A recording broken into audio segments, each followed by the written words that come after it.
Hello everyone, कैसे हैं आप सब। स्वागत है आप सबका इस नए यूट्यूब वीडियो में जहां पे हम बात करने वाले लीड कोड के इस सवाल की जिसका नाम है रिवर्स इंटीजर।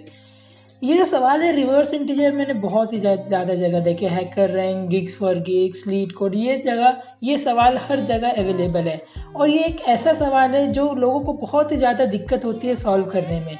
तो चलिए मैं इस वीडियो में एक ऐसा सोल्यूशन लेके आया हूँ जो कि जावा, सी प्लस प्लस और जावा स्क्रिप्ट तीनों में वैलिड होगा और मैं बिल्कुल इसको इस तरीके से एक्सप्लेन करूँगा कि आप ज़िंदगी भर इसको नहीं भूलेंगे। तो बने रहिए वीडियो में मेरे साथ अंत तक ये जानने के लिए कि हमने इसको कैसे सॉल्व किया और इसकी क्या ट्रिक होगी जो हम इसको ज़िंदगी भर नहीं भूलेंगे और इसको हम कैसे समझ सकते हैं और इसको हम किस तरीके से बेटर वे में सॉल्व कर सकते हैं। तो चलिए शुरू करते हैं। तो सबसे पहले क्वेश्चन पढ़ लेते हैं। इसमें कुछ ऐसा बोला जा रहा है कि given assigned 32 bit integer with its digit reverse if reversing x cos value go outside, मतलब कुछ दिया हुआ है। अगर सिंपल भाषा में मैं अगर इस क्वेश्चन को समझाऊं तो इस क्वेश्चन में सिंपल ये बोला जा रहा है कि हमें एक इंटीजर दिया जाएगा और हमें उस इंटीजर को रिवर्स करके वो आंसर हमें रिटर्न करना है। जैसे कि अगर हमें एग्जांपल में मैं देख लूँ कि यहाँ पे ये जो x है, ये x में इन्होंने 1 2 3 पास किया हुआ है और अब हमें करना क्या है, अब हमें एक ऐसा आंसर निकालना है जिसमें हमें 3 2 1 को रिटर्न करना है। तो यकीन मानिए ये सवाल बहुत ही ज़्यादा आसान है। इसको समझने में कहीं ना कहीं थोड़ा सा डिफिकल्टी हम सबको होता है, लेकिन आज मैं इसको कुछ इस तरीके से एक्सप्लेन करूंगा कि आज के बाद आप इस सवाल को कभी नहीं भूलेंगे। तो चलिए शुरू करते हैं। तो इसमें सबसे पहले हम देखते हैं कि हमारे पास 1 2 3 है और हम इसको रिवर्स कैसे कर सकते हैं। तो जैसे कि अगर मैं यहाँ पे ले लूँ एक बार के लिए 1 2 3, तो यहाँ 1 2 और 3। तो जब मैंने 1 2 3 लिया तो सबसे पहले हमें ये समझना पड़ेगा कि रिवर्स का मतलब क्या होता है। रिवर्स का मतलब ये होता है कि हमें जो लास्ट वाला नंबर है उसको उठा के पहले वाले नंबर में रखना है। तो बेसिकली हम करने क्या वाले हैं, हम एक यहाँ पे वेरिएबल लेंगे लेट रिवर्स, ठीक है।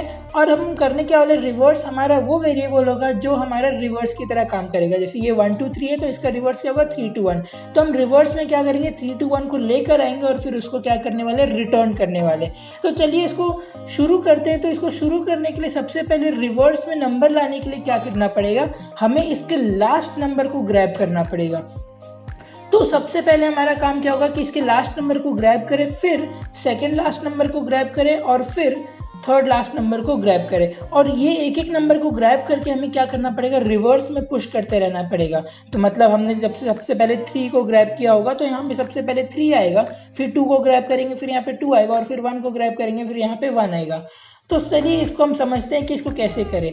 तो सबसे पहले मैं रिवर्स को इक्वल टू 0 डिफाइन कर लेता हूँ ताकि आगे चल के मुझे कोई दिक्कत ना हो। सबसे पहले मैंने इसको 0 ले लिया, अब मैं इसमें अपना जो भी वैल्यू है वो ऐड करता रहूँगा। तो सबसे पहले काम क्या करना पड़ेगा, हमें लास्ट वाला नंबर को ग्रैब करना पड़ेगा जो कि 3 है। हम सबसे पहले 3 को ग्रैब करेंगे। तो उसको ग्रैब करने का एक बहुत ही आसान सा लॉजिक हम लगा सकते हैं, 0। तो अब इसको करने के लिए हमें करना क्या पड़ेगा, सबसे पहले हमें एक वेरिएबल लेना पड़ेगा जिसमें ये लास्ट वाले नंबर को हम स्टोर कर सके। तो बेसिकली मैं वो वेरिएबल मान लेता हूँ पॉप। तो एक नॉर्मल सा वेरिएबल मान लिया लेट पॉप, मतलब हम उसमें से जो पॉप करेंगे वो हम इसमें स्टोर कर लेंगे। तो फिलहाल के लिए मैं इसमें कोई नंबर डिफाइन नहीं कर रहा हूँ, तो पॉप को हमने ऐसे मान लिया। अब सबसे पहले लास्ट वाले नंबर को हम ग्रैब करते हैं। तो लास्ट वाले नंबर को ग्रैब करने के लिए क्या करेंगे, एक बहुत ही आसान सा लॉजिक लगा सकते हैं। जो हमारा नंबर है x, अगर मैं लिखूँ कि x% 10, तो सबसे पहले आप सोचिए कि x% 10 मतलब होता क्या है। बेसिकली x% 10 मतलब अगर 1 2 3 में पास किया गया तो ये हो गया 1 2 3% 10। मतलब 1 2 3 को हम जब 10 से डिवाइड करेंगे तो क्या रिमाइंडर बचेगा, तो 1 2 3 डिवाइडेड बाय 10 कुछ ऐसा होगा और इसका रिमाइंडर क्या बचेगा, 3 बचेगा। आप देख सकते हैं कि 1 2 3 मतलब 10 × 12 होता है 120 और रिमाइंडर हमारे पास 3 बच जाएगा। तो बेसिकली x% 10 हमें क्या दे देगा, 3 दे देगा, जो कि इसका लास्ट डिजिट है। आप देख सकते हैं हमने इसका लास्ट डिजिट को ग्रैब कर लिया है। तो मैं इसका जो लास्ट डिजिट को ग्रैब कर लिया, तो अब मैं क्या करता हूँ, इसके लास्ट डिजिट को स्टोर कर लेता हूँ एक वेरिएबल में जिसका नाम हमने रखा था पॉप। तो पॉप करके हमने लास्ट डिजिट को क्या कर लिया, स्टोर कर लिया।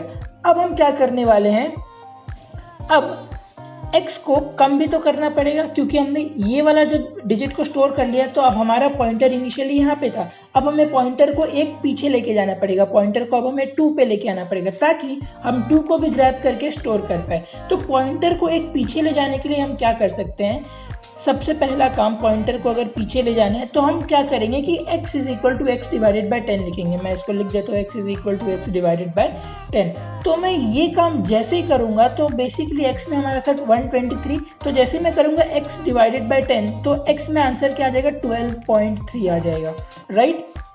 बट हमें 12.3 नहीं चाहिए, हमें चाहिए क्या 12, क्योंकि अगर हम पॉइंटर को 3 से हटा दें और हम इसको एक पीछे ले आए तो हमारे पास 12 बचता है। तो हमें चाहिए क्या 12 चाहिए, लेकिन ये जो है ये हमें दे देगा 12.3। तो अगर आप जावा या C++ यूज़ कर रहे हैं तो इसका सॉल्यूशन बहुत ही ज़्यादा आसान है। आप क्या कर सकते हैं, एक वेरिएबल इंट मान सकते हैं। अगर मैंने इसको इंट माना तो अल्टीमेटली ये 12.3 भी होगा, पर फिर भी जो इंट वाले वेरिएबल है उसमें हमारा 12 स्टोर होगा, क्योंकि इंट सिर्फ इंटीजर वैल्यू ही स्टोर करता है। बट ये एक जावास्क्रिप्ट है, यहाँ पे इंटीजर फ्लोट करके ऐसा कुछ ले नहीं सकते हैं। तो मैं क्या करने वाला हूँ, मैं बस इसको सिंपली इंटीजर में कन्वर्ट करने वाला हूँ। तो जैसे मैंने x is equal to x divided by 10 किया, अब मैं क्या करूंगा, x को इंटीजर में कन्वर्ट कर दूंगा। मतलब ये लाइन हमें आंसर दे देगा 12.3, लेकिन अब 12.3 को इंटीजर में कन्वर्ट करना है, मतलब 12 बनाना है। तो उसके लिए मैं फंक्शन चलाऊंगा पार्स इंट फंक्शन। तो मैं बोल रहा हूँ कि x is equal to parse PARSE और पार्स इंट। अगर मैं ये फंक्शन चला दूँ और इसके अंदर x पास कर दूँ, मतलब 12.3 को पास कर दूँ, तो ये जो आउटपुट हमें देगा, ये आउटपुट हमें क्या दे देगा, 12 दे देगा। और हमने उस 12 को वापस से क्या किया, x में स्टोर कर लिया। तो आप समझ सकते हैं कि मैंने किया क्या, इनिशियली हमारे पास x था जो 123 था, हमने 123 में से यहाँ से 3 को चुरा लिया, इस वेरिएबल में 3 को रख लिया, और उसके बाद हमने क्या किया, इन 2 स्टेप्स में क्या किया, 3 को हटा भी दिया, एक 12 बना दिया, x को हमने वापस मॉडिफाई कर दिया, 12 कर दिया। तो अब जैसे हमने 3 को यहाँ पे स्टोर कर लिया है पॉप में, अब हमें रिवर्स में पुश भी तो करना है, क्योंकि रिवर्स क्या था, रिवर्स हमारा वो वाला वेरिएबल था जो हमारे पीछे से स्टार्ट को स्टोर करने में हेल्प करेगा। तो अब बेसिकली रिवर्स में हम क्या करने वाले, पुश करने वाले हैं। तो अब रिवर्स में उस वैल्यू को डालने के लिए हम क्या कर सकते हैं, इसको समझते हैं। तो अगर मैं लिखूं reverse is equal to reverse into 10 plus pop, तो जैसे मैंने लिख दिया reverse is equal to reverse into 10 plus pop, बिल्कुल पेशेंटली देखिए कि इसमें हो क्या रहा है। अगर मैं यहाँ पे रिवर्स का वैल्यू इनिशियली 0 था तो 0 इंटू 10 हो गया 0, और प्लस पॉप हमारा वैल्यू क्या था, पॉप में जब हमने ये लिया था तो 3, तो रिवर्स का वैल्यू आप देख सकते हैं 3 हो गया। हमने इसको इस तरीके से इसलिए लिया है क्योंकि अब हम जब अगला इटरेशन करेंगे, अब जब एक बार और आइटरेट करेंगे, समझ लेते हैं अब हमारा पॉइंटर 2 पे था, राइट। तो अब जब पॉइंटर 2 पे था तो रिवर्स का वैल्यू क्या था, 3 था। तो अब पॉप में क्या आ जाएगा, अगर मैं इस तरीके से करूंगा तो पॉप में अब 2 आ जाएगा, क्योंकि ये दोनों जो चीज़ है ये हमारा क्या कर रहा था, लास्ट वाला वैल्यू ले रहा था। तो पॉप में अब जब 2 आ गया तो अब मेरे को बेसिकली पुश करना है इसको रिवर्स में। तो अब रिवर्स कैसा दिखना चाहिए, रिवर्स हमारा होना चाहिए। इनिशियली हमारे पास क्या था, इनिशियली रिवर्स में हमारा वैल्यू 3 स्टोर हो गया था। अब हमें रिवर्स में वैल्यू क्या स्टोर करना है, 32 स्टोर करना है। ऐसा लग रहा होगा कि रिवर्स में पहले 3 स्टोर हुआ, फिर 2 स्टोर करेंगे, फिर 1 स्टोर करेंगे, ऐसा नहीं है। ये इंटीजर है, ये स्ट्रिंग नहीं है। तो इंटीजर में हम कुछ इस तरीके से करते हैं, पहले 3 स्टोर करेंगे, फिर 32 स्टोर करेंगे, और फिर 321 स्टोर करेंगे। इसीलिए ये करना बहुत ही ज़्यादा ज़रूरी हो जाता है कि रिवर्स इंटू 10 प्लस पॉप। तो रिवर्स इंटू 10 हमें पहले ये 3 दे देगा यहाँ पे, अगर मैं यहाँ पे लिख दूँ 3 इंटू 10 तो ये 30 दे देगा हमें। अब प्लस पॉप में हमारा 2 था तो ये वापस क्या दे देगा, 32 दे देगा। तो ये समझना बहुत ज़्यादा ज़रूरी है। तो बेसिकली ये हो गया हमारा रिवर्स करने का लॉजिक। लेकिन ये रिवर्स करने का लॉजिक में एक चीज़ मिसिंग है, जो कि है लूप। क्योंकि सबसे पहले हम क्या करने वाले हैं, पहले 3 पे पहुंचेंगे, फिर 2 पे पहुंचेंगे, और फिर 1 पे पहुंचेंगे। तो बेसिकली हम कर क्या रहे हैं, बेसिकली हम इस चीज़ को आइटरेट कर रहे हैं। आइटरेट करने के लिए तो सबसे पहले मेरे को 3 2 1 ऐसे करके आइटरेट करना है। तो पहले वाले आइटरेशन में मेरे पास रिवर्स में 3 स्टोर हो जाएगा, दूसरे वाले आइटरेशन में मेरे पास 32 स्टोर हो जाएगा, और तीसरे वाले आइटरेशन में मेरे पास 321 स्टोर हो जाएगा, जो हमारा फाइनल आंसर है। तो चलिए इसको मैं एक लूप में बंद कर देता हूँ और देखते हैं कि इसका आंसर क्या आता है। तो अगर मैं यहाँ पे लिखूँ एक वाइल लूप, मैं यहाँ पे वाइल लूप का यूज़ करने वाला हूँ, और ये कब तक लूप को चलाना है, जब तक x is not equal to 0। तो basically x is not equal to 0, तो जब तक x 0 के बराबर नहीं होता। क्योंकि आप देख सकते हैं सबसे पहले जब मैं 3 को पुल पॉप कर लूंगा तो x हो जाएगा 12, फिर 2 को पॉप कर लूंगा तो x हो जाएगा 1, फिर जब 1 को भी पॉप कर लूंगा तो x में कुछ बचा नहीं, मतलब वो लगभग 0 के बराबर हो जाएगा। मतलब जब तक ये 0 नहीं हुआ हमें तब तक इसको चलाते रहना पड़ेगा। तो मैं इसका बॉडी के अंदर ये जितना भी हमने लॉजिक लिखा है, इस पूरे लॉजिक को मैं क्या कर देता हूँ, कॉपी पेस्ट कट पेस्ट कर देता हूँ। तो जैसे मैंने ये काम किया तो हमारे पास जो फाइनल आंसर है वो आ जाएगा। अब हमें बस करना क्या है कि जो रिवर्स हमारा फाइनल आंसर है उसको रिटर्न कर देना है। तो मैं अगर यहाँ पे अंदर पे लिख दूँ कि रिटर्न रिवर्स, अगर मैं इसको रिटर्न कर दूँ तो देखते हैं इसको रन करके कि क्या फाइनल आंसर सच में हमारे पास आ भी रहा है या नहीं। तो अगर मैं यहाँ करूँ रन तो देखते हैं pending run time error while x is not equal to 0। कहीं तो हमने कुछ गड़बड़ी कर दिया है। आई थिंक ये दोनों एक साथ होना चाहिए, मैंने यहाँ एक एक्स्ट्रा स्पेस लगा दिया जो कि नहीं होना चाहिए। ये वाइल लूप का सिंटैक्स एक सिंटैक्टिकल एरर है। तो वापस से रन करते हैं और देखते हैं हमारे पास क्या आंसर आता है, एक्सेप्टेड। तो आप देख सकते हैं कि हमने इनपुट दिया था 1 2 3 और आउटपुट आ गया 3 2 1 और ये फाइनली आंसर जो है वो एक्सेप्ट हो चुका है। तो ये हो जाता है हमारा फाइनल आंसर। बट अगर अब एक और बात, यहाँ पे जब मैं इसको सबमिट करूँगा तो सबमिट करते ही मेरे को एक एरर दे देगा।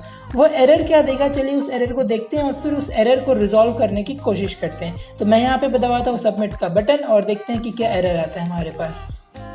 तो जब सबमिट करेंगे तो यहाँ पे देखेंगे कि आपके पास ये आ रहा है रॉन्ग आंसर, क्योंकि अब अगर क्वेश्चन को ध्यान से देखें तो उस क्वेश्चन में बोला जा रहा है कि हमें 32 साइन बिट इंटीजर का एक रेस्ट्रिक्शन भी है, तो हमें उस रेस्ट्रिक्शन को फॉलो करना ही पड़ेगा। तो ये जो लॉजिक लिखा है ये लॉजिक बिल्कुल वैलिड है, क्योंकि जब तक वो 32 साइन बिट इंटीजर के अंदर है, मतलब छोटे नंबर्स के लिए वैलिड है। बट जब हम नंबर बड़ा कर देंगे तो हमारे पास ये आंसर रिटर्न नहीं करे। इसमें ये बोल रहा है कि जब बड़े नंबर हो तब हमें ये 0 रिटर्न करे। तो इसके लिए मैं क्या कर सकता हूँ कि एक बस छोटा सा एक चेक लगा दूंगा, जिसको हम इफ लगा के एक चेक लगा दूंगा और फिर देखते हैं कि क्या सच में आंसर आ जाता है या नहीं। तो अगर मैं यहाँ पे लिखूँ if reverse is greater than, इसको इसके अंदर लिखते हैं। तो if reverse is greater than, अब हमें क्या बोल रहा है कि 32 बिट साइंड इंटीजर के अंदर होना चाहिए। मतलब अगर रिवर्स 32 बिट साइंड इंटीजर से बड़ा हो गया तो हमें रिटर्न क्या करना होगा, 0 करना पड़ेगा। अब 32 बिट साइंड इंटीजर को हम लिखते कैसे हैं वो जान लीजिए। 32 बिट साइंड इंटीजर लिखने का तरीका होता है एक 0, फिर एक x और फिर f, एक 7 हो जाएगा और कैपिटल F 1 2 3 4 5 6 7। तो ये हो जाता है हमारा 32 बिट साइंड इंटीजर। अब हम ये बोल रहे हैं कि जो रिवर्स है वो अगर इससे बड़ा होगा तो हमें क्या करना पड़ेगा, रिटर्न करना पड़ेगा 0, रिटर्न 0। ये स्मॉल लेटर्स कर देते हैं इसको। हालांकि ये जो नंबर है 0x7 और 7 बार f, ये एक स्टैंडर्ड नंबर है, तो ये ज़रूरी नहीं कि आप याद रखें। अगर आप याद रख रहे तो this is well and good, और अगर याद नहीं रहता है तो कहीं ना कहीं आपको गूगल पे ये आंसर ज़रूर मिल जाएगा कि 32 बिट साइन इंटीजर का ये वैल्यू होता है। तो ये कर देने से हमें क्या करना है, रिटर्न 0 करना है। और ये इससे कम भी तो नहीं होना चाहिए, तो मैं एक और चेक लगा दूंगा, if reverse is less than minus of this number. ये सेम नंबर अगर ये इससे कम होता है, अगर मैं यहाँ पे कॉपी करूँ, कॉपी करके ये वापस यहाँ पे पेस्ट कर दूँ। अब मैं ये बोल रहा हूँ कि अगर रिवर्स इससे कम होता है, अगर आप नंबर लाइन में देखें तो बेसिकली हमारे पास ये दो रेंज है, ये दोनों रेंज के बीच में हमारा आंसर होना चाहिए। और अगर ये दोनों रेंज के बाहर चला गया तो हमें क्या करना है, रिटर्न 0 कर देना है। तो इस वाले केस में भी हमें क्या करना है, रिटर्न 0 कर देना है। तो जैसे मैं ये करूंगा तो अब फाइनली हमारा आंसर कंप्लीट हो चुका है। अब मैं इसको रन करके सबमिट करूंगा तो आप देख सकते हैं कि मेरे पास एग्जीक्यूशन का रिजल्ट आ जाएगा। तो चलिए रन कर दिया मैंने और यहाँ पे एक्सेप्टेड आ गया 1 2 3 3 2 1, जो पहले भी आ चुका था। अब जब मैं सबमिट करूंगा तो तब देखते हैं कि आंसर क्या आता है। तो जैसे मैंने यहाँ सबमिट पे दबाया, आप देख सकते हैं यहाँ पे मेरे पास सक्सेस आ चुका है, जो कि 56.94% ऑफ जावास्क्रिप्ट यूजर से अच्छा। हालांकि ये बहुत ही अच्छा नहीं है, इससे भी बेटर सॉल्यूशन हो सकता है। तो अगर आपके पास कोई इससे बेटर सॉल्यूशन है तो कमेंट बॉक्स में ज़रूर बताएं, मैं उसका वीडियो भी ज़रूर बना दूंगा। तो तब तक के लिए इस वीडियो के लिए बस इतना ही। वीडियो पसंद आया हो तो लाइक ज़रूर कर दे और सब्सक्राइब भी कर दे, ताकि अगले वीडियो का नोटिफिकेशन आप तक पहुँचते रहे। क्योंकि हम इसी तरीके से कॉम्पिटिटिव प्रोग्रामिंग को बहुत ही ज़्यादा आसान तरीके से सॉल्व करते रहते हैं इस चैनल पर। और आगे चल के जावास्क्रिप्ट पे एक बहुत ही अच्छा कोर्स आने वाला है जो आपको रियली हेल्प करेगा आपके पहले जॉब के लिए। तो तब तक के लिए बाय बाय, पीस।